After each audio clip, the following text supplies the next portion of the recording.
Good afternoon. I'm Becky Lutzko, the United States Attorney for the Northern District of Ohio, and I want to thank you all for joining us here today. Today I'm here to announce the results of a 3-month violent crime reduction initiative that ATF and the United States Attorney's Office led this summer in Cleveland, with the dedicated assistance of many of our federal, state, and local law enforcement partners. Together, we have charged and arrested 59 individuals based on those persons illegally trafficking firearms on the streets of Cleveland, as well as committing other firearms, narcotics, and conspiracy offenses. I want to thank and recognize the presence of all of our state, federal, and local partners who stand here today with us together to announce these results.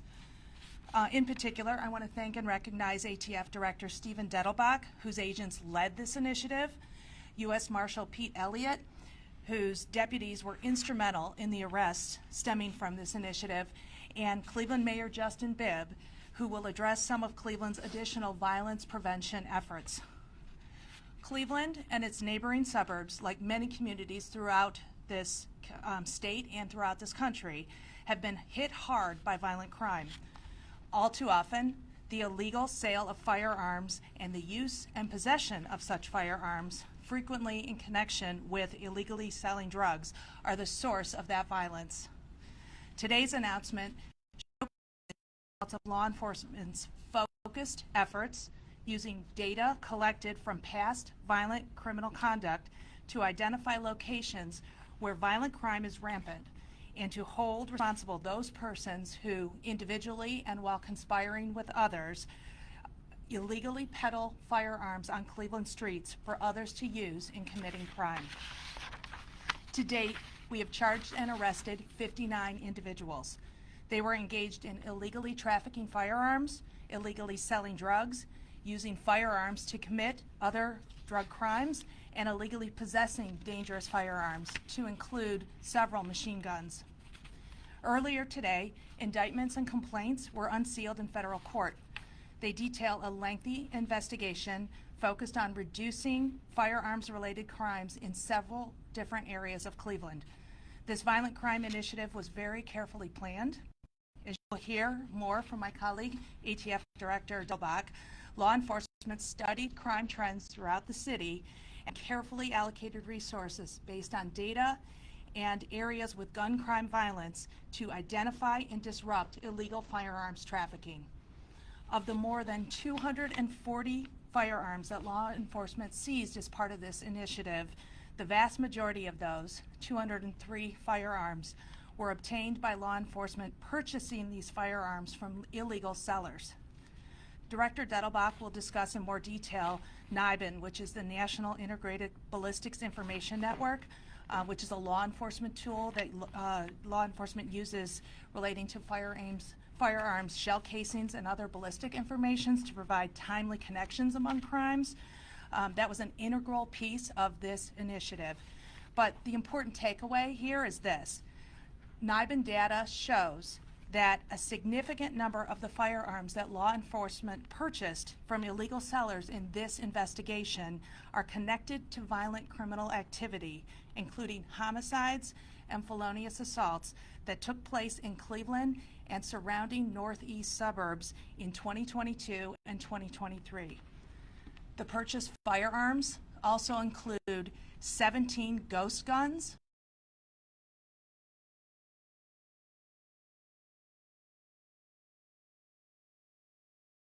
which are unserialized and untraceable firearms that are typically assembled at home.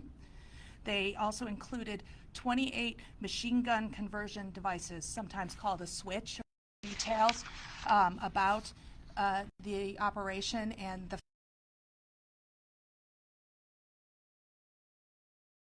facts in the complaints and indictments that are filed in federal court.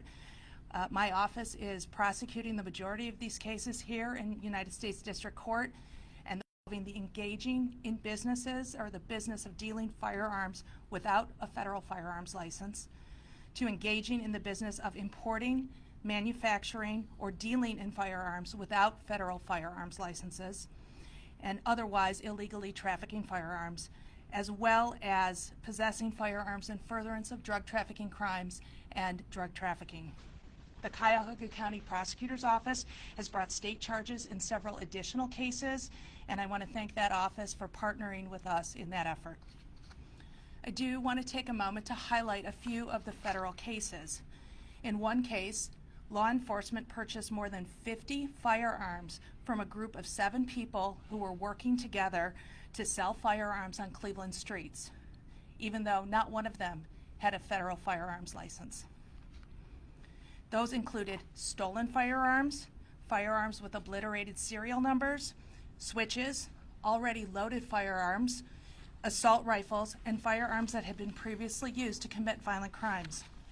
Sometimes these individuals sold controlled substances at the same time they were selling firearms to the law enforcement team working on this matter.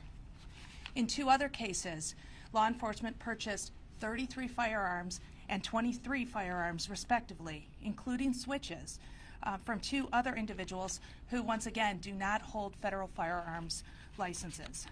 Many of these sales took place in public, in parking lots of businesses, during business hours, or in recreational areas, while nearby, uninvolved, law-abiding citizens were engaging in their day-to-day errands and or engaging in recreational activities. In yet another case, that involved ATF identifying several individuals who were actively engaged in a conspiracy to conduct a home invasion and rob at gunpoint what they believed to be a stash house containing several kilograms of cocaine. Law enforcement intervened before these individuals could carry out their plan. Additionally, this investigation resulted in law enforcement buying or otherwise seizing cocaine, cocaine base, methamphetamine, fentanyl, heroin and fentanyl mixtures, as well as MDA pills, which are sometimes known as Molly or ecstasy. Not all of these cases are directly related to one another, but they all have 3 common threads. They all contributed to the violence and lawlessness that illegal gun trafficking and narcotics trafficking brings to our community. In all, the combination of crime data analysis and firearm analytics provided important information to move these investigations forward. And finally, all of these prosecutions were made possible by the hard work and professionalism of the many women and men who have dedicated their lives to the difficult job of law enforcement. I fully recognize that we simply cannot arrest our way out of our community's violent crime problems. Therefore, I have invited Mayor Bibb to highlight other efforts that the City of Cleveland is engaged in to interrupt and prevent violent crime in Cleveland's many neighborhoods, including those that were the focus of this initiative. But make no mistake, this law enforcement effort has disrupted ongoing criminal activity and removed several criminal actors driving violent crime from Cleveland streets. It has undoubtedly prevented or disrupted future violent crimes from playing out in our communities. And all of us here today seek to make tomorrow a safer day for all of our citizens. This was a significant step toward doing so. I'm going to turn the podium over to ATF Director Dettelbach. Thank you.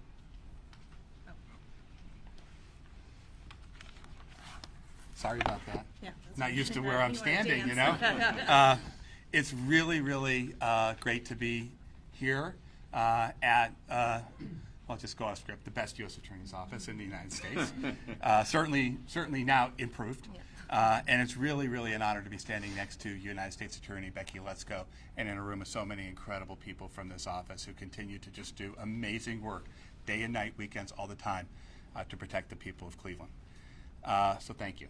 I also want to thank Mayor Bibb and Chief Drummond and the entire Cleveland Division of Police for the incredible partnership that we had together with you on this whole summer, this effort, and always to our incredible United States Marshal, Pete Elliott, whose deputies were invaluable in this process, apprehending the majority of the defendants, Cuyahoga County Prosecutor's Office, Prosecutor O'Malley, and all of our state, local, and federal partners who worked on this, DEA, FBI, HSI, BCI, Adult Patrol Authority, CBP Air and Marine, Ohio State Police, Cuyahoga County Sheriff's Office, OIU, really just an incredible group of people. And I also want to just take 1 second as a point of personal pride to recognize the men and women of ATF. Everybody in this office around the country who came to Cleveland this summer to help this NIBIN Enhanced Enforcement Initiative work. Our SAC, Daryl McCormick, our acting ASAC, John Smirglia, our RAC, Mike Jaszewski, and the entire team, many of whom are here, and many of whom continue to work on this because the numbers that the U.S. Attorney's Office gave you are the current numbers. This is an ongoing effort, of course. So this is extremely dangerous work. I think that's the first thing I want to say about law enforcement in this case. From agents, from the police officers here, but every single day, despite the dangers that they face, because these are very dangerous people we're talking about, without hesitation, they face that danger here in Cleveland. They ran toward the gunfire in order to make sure that they could have an effect on violent crime in the city of Cleveland. These charges and arrests are the result of a tremendous team effort that has actually been going on behind the scenes, as it had to be, not just this summer, but even before the summer. It could not have happened without the people who are here today, and especially with the people in this great office. People who I've had the privilege of calling colleague today and before. And I want to start with Kelly Galvin. Your amazing work, again, on this initiative, and I remember when I was here, your work on those initiatives just continues to actually be heroic for the people of the city of Cleveland. Rob Kortz, Margaret Sweeney, Carol Skutnick I see over there. I don't want to miss anybody, but the entire team here has just been absolutely tremendous. And as you heard from United States Attorney Lutzko, nearly 60 people have been charged and arrested, all on firearms and/or illicit narcotics offenses, and more than 240 crime guns has been seized. Now, she told you a little bit about how we work up the intelligence for this initiative, this NIBIN Enhanced Enforcement Initiative. And if I had to say it in plain English, it would be this is an initiative about following the gun. That's what we did here. Of the 240 crime guns seized here, 46 of them were linked to 102 shooting incidents, including 11 homicides. Just one of these crime guns was tied to 14 different shootings. Many of these defendants were also in possession of PMFs, or privately made firearms, what we call ghost guns. And many are in possession of what we call machine gun conversion devices, as she said, also known as switches or autosears, that turn legal semi-automatic weapons into illegally fully automatic machine guns on the streets of Cleveland, facing the community, facing law enforcement. And many, of course, were also in the possession of illicit drugs, including fentanyl and heroin, responsible for many deaths in our community every year. Guns and drugs go together, unfortunately. They do now, and unfortunately, they will. It's no secret in many cities across America, and here in Cleveland, which is no exception, that there's a serious violent crime problem, a serious gun crime problem here. And much of that is fueled by a small number of people. And that's really the idea of what I'm going to describe to you, NIBIN, which is NIBIN works on the principle that although there may be a larger group of people doing crimes, the actual number of trigger pullers who are terrorizing a community is significantly smaller, and we need to focus on those individuals as best we can. We know that it is the case because of what you see here today, because of the work across the summer doing the intelligence before the summer started, and then going out there and doing the enforcement and finding that when you followed the guns, you would get to very, very violent individuals. So what we call that at ATF is crime gun intelligence. And basically that means squeezing every last bit of evidence that we can out of a crime gun, what comes out the front, the back, the inside, the outside of that crime gun, to identify these violent trigger pullers, the worst of the worst. The key to information network, or NIBIN, it effectively allows us to take a ballistic image from the ejected cartridge case of a firearm print of that crime gun, and to connect that crime gun to not just one shooting, because it can connect it to a shooting and solve a homicide, but also to other shootings that it may have been involved with in the area, because there's something called a shooting cycle. And when you can identify the shooting cycle and you can interrupt the shooting cycle, as all of these men and women have done here with the U.S. Attorney's Office in Cleveland, you actually not only catch people for what they've done, but you prevent those people from shooting and killing again. It allows you to connect one shooting to another shooting that might have happened down the street a week before, a month before, or even across the state or in another state. That's what's happened here in Cleveland.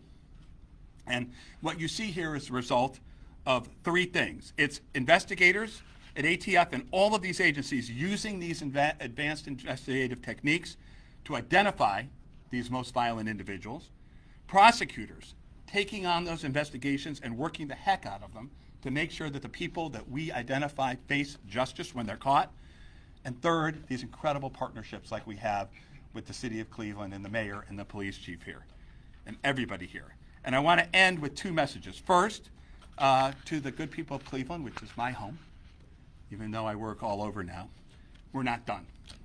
Not by a long shot. ATF and everybody here is going to continue to stand with you and to make sure that we protect and respect the rights of peaceful, law-abiding Clevelanders, their rights to live in peace and free from harm, without having to worry about a hail of gunfire when they're doing things that every person has a right to expect that they can do without fearing for their lives.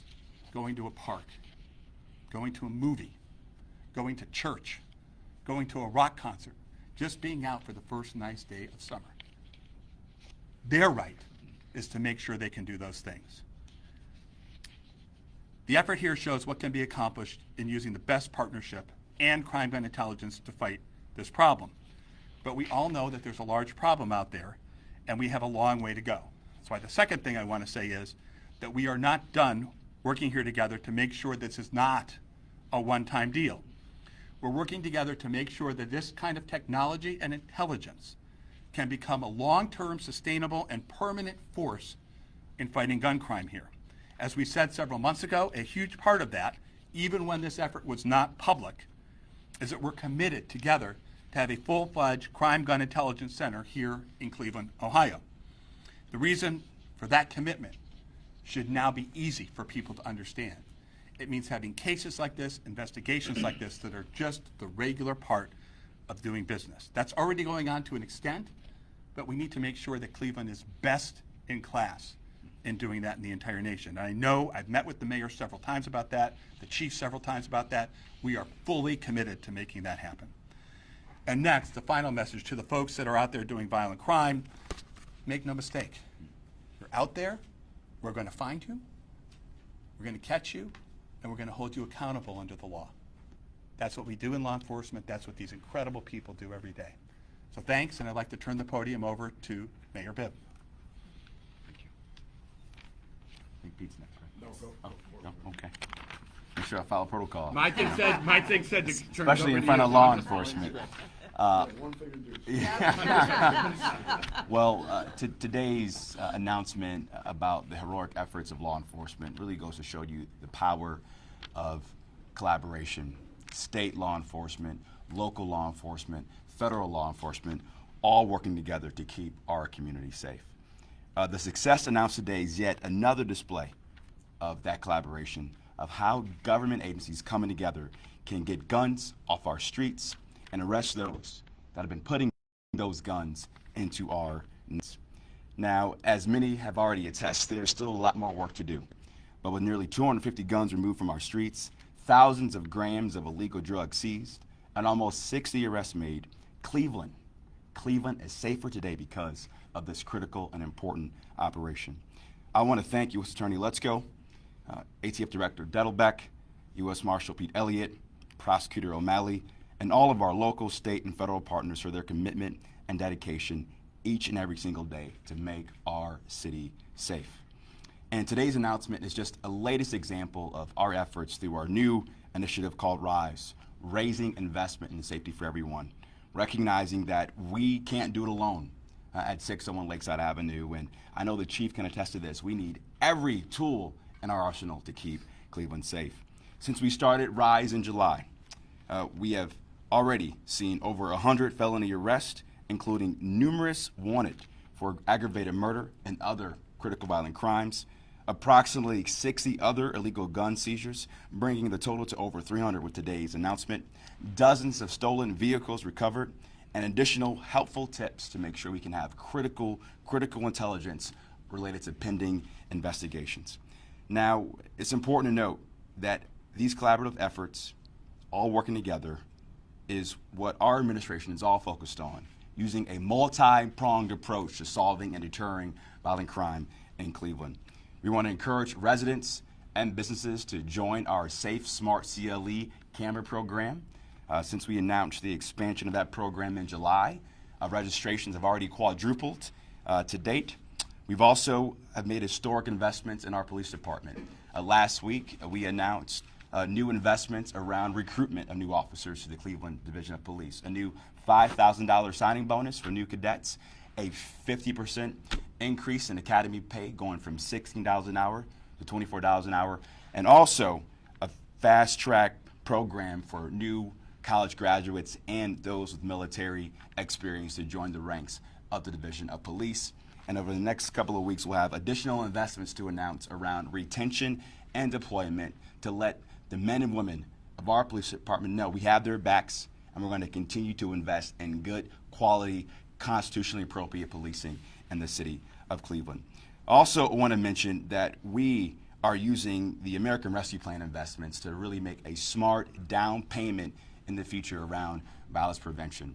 We're partnering with the Cleveland Foundation through our $10 million Neighborhood Safety Endowment Fund to give the city of Cleveland, over the next 10 to 15 years, real investments to invest in proven strategies that we know that can interrupt crime and deter crime in our neighborhoods. And so again, I want to thank all the partners for their support. We have a lot more work to do. But to the residents of Cleveland, you should feel a little bit safer today, because all of us on this stage are committed to making this one of the safest cities in the country, and we can't do it without your continued support. Pete. Steve, is it all right if I talk? Yeah. I'll let you talk. It always seems to be. First, it's an honor to be here with our new U.S. Attorney, Becky. A privilege and an honor. And all the other leaders here today, especially my good friend, Steve Daddleback, who I've known for more than a few decades now. The U.S. Marshal Service was honored to collaborate and partner in this latest operation with ATF and all of our partners here in Cleveland to help reduce violent crime. The Marshal Service has had a long-standing relationship and partnership with the Cleveland Police Department and with ATF, and we personally know how significant their roles are in reducing violent crime, and we, the U.S. Marshal Service, are very proud to work alongside of them. Very proud. As a former ATF agent, I know firsthand how difficult and dangerous the job of an ATF agent is. And I just want to take a quick second, as I see many ATF agents in this room, to thank all those hardworking ATF agents, some coming from very far distances, who were on the ground in our city in this long-term investigation, putting together these very, very, very highly complex cases on very, very violent individuals. They worked long and they worked hard and sacrificed many hours away from their families.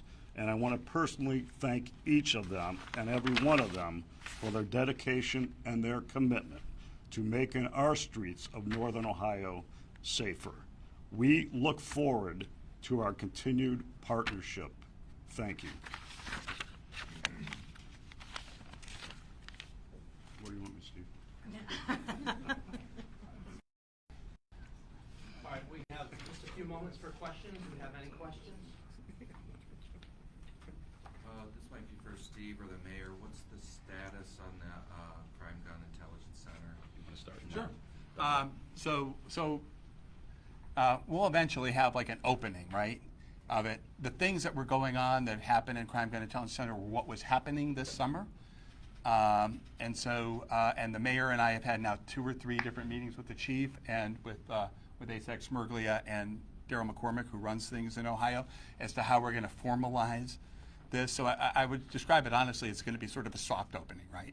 So we're already doing a lot of the things we need to do. We probably will get to a point, though, where we have a separate standalone squad of people who only work on this, and I think that's the point where we're talking about probably, honestly, for that to happen. I don't want to set a date because I want to try to always push it sooner.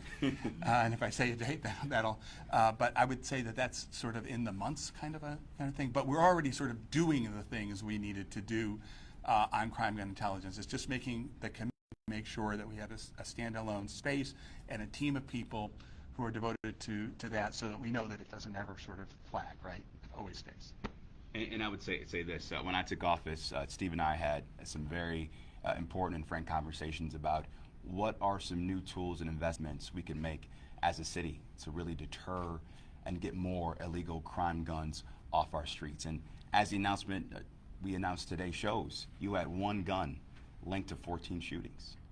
And without that NIBIN technology, we wouldn't be able to do the good police work we did over the last year. And so it's so important that we beef up and formalize these efforts in Cleveland so we can get more illegal crime guns off our streets and really deploy good data, good intelligence to make sure we're solving violent crimes as quickly as possible in Cleveland. What areas of Cleveland were the focus of this initiative? Chief, you want? Hey Tracy, how are you? Good. We have targeted areas, and with the ATF, we targeted just about all the areas within the city that were experiencing violent crimes, but mostly in the southeast section of our city is where this particular operation was taking place. When did it start and how many people were involved? Ongoing. It's been going on for a little while now. I can't give you exact dates, Tracy, but it's ongoing. It's still ongoing as we speak today. So I think that the hard start date, where we actually were doing operations, was June 1st. There was a bunch of people who were working on the intel part of it before that, but I would describe June 1st as the standoff ops date. And then the chief's right. There's still there's still some loose ends to tie up and things that have to be done even in the next weeks. But we're sort of at a critical mass where we can talk about it. So a couple of months before that, you started with the intel? Yeah, the intel, I remember, I don't know the exact date, but the agents who worked on this, some of whom are here and don't want to be anywhere near a camera, they started working the intel and the analysts. We have analysts who work on this, crime and intelligence analysts, and I think that I was beginning to hear about that in the spring, even end of winter. It takes a while to work up the data so that when we did this before when I was U.S. Attorney. Honestly, every time this happens, it's better than the time before, and the U.S. Attorney's Office pushes for it to be better and better and better, and more targeted, and it's just incredible to see, like, what you have accomplished here in this office. I couldn't accomplish this, and what ATF accomplished, certainly my predecessors couldn't. It's really pretty impressive, the targeting that happens now. My question's for Mayor Bibb. Yeah. The murder rate is up 13% this year in Cleveland. Mm-hmm. Why does the homicide unit remain understaffed, and what would you tell all of the mothers who are waiting for justice? We share their frustration. We share their pain. I talk often to many other families that have been affected by gun violence in our city. But today's announcement shows you the work this administration is doing to keep our city as safe as possible. Despite the fact that we are down staffing nearly 20% in our division, as I said last week when we announced the new investments around recruitment for new officers, we are in a national war for talent. But despite the fact that we are down in our homicide unit, we have a nearly 80% solve rate. That's higher than the national average. And the reason why that solve rate is so high is because we're using good intelligence and good technology like the NIBIN tool. And so we have a lot more work to do. As I said last week, we are going to have continued conversations with police union leadership to address our retention issues inside the Division of Police. But again, we are committed to not sparing any expense to keep our city safe, and today's announcement is a good progress around that important note. Can you talk a little bit more about how the manpower was used, undercover, what kind of things you were doing, obviously without releasing too much information? Yeah, I could tell you, but I'd have to kill you. No. So look, so there's a variety of different law enforcement tactics that get used in general. That's the best way to answer that question. You know, first is we use good old-fashioned evidentiary investigation after the fact to try to catch people who shoot people and kill people and bring them to justice. Right. Second is you try to then, you know, figure out whether there's broader investigative steps that need to be taken to tie together various different incidents. It might look like separate incidents, and this is one thing the NIBIN tool does and the crime gun intelligence and tracing does. It's tying together different things that might seem disparate into one case, right? There might be things that look like they're separate cases, and then you look at the evidence and you realize, well, wait, there's a conspiracy here. There's a group here. The third thing, though, you refer to as more proactive investigative steps, and that comes in different forms as well, either undercover work or electronic surveillance work, using sophisticated electronic means to surveil people with court approval sometimes, right? That's required. All of those things are on the table in an effort like this. And that's why it's so important to have the U.S. Attorney's Office and the police and the marshals and the FBI and all of the state police, all of these people here together, you know, working under the same group with the prosecutors to try and make those things happen in appropriate cases in a very quick turnaround. And that's sort of what you see here. Okay, thank you very much. I got One more question. Becky, the Senate Judiciary Committee is Thursday for your nomination. Just wanted to see if you wanted to say anything about that. No. Other than I would say I'm just thrilled to be going through the process, and I'm looking forward to it no matter how long it takes. Thank you. Thank you all for coming. We're done. We can just recess that. Thank you. Yeah, thanks.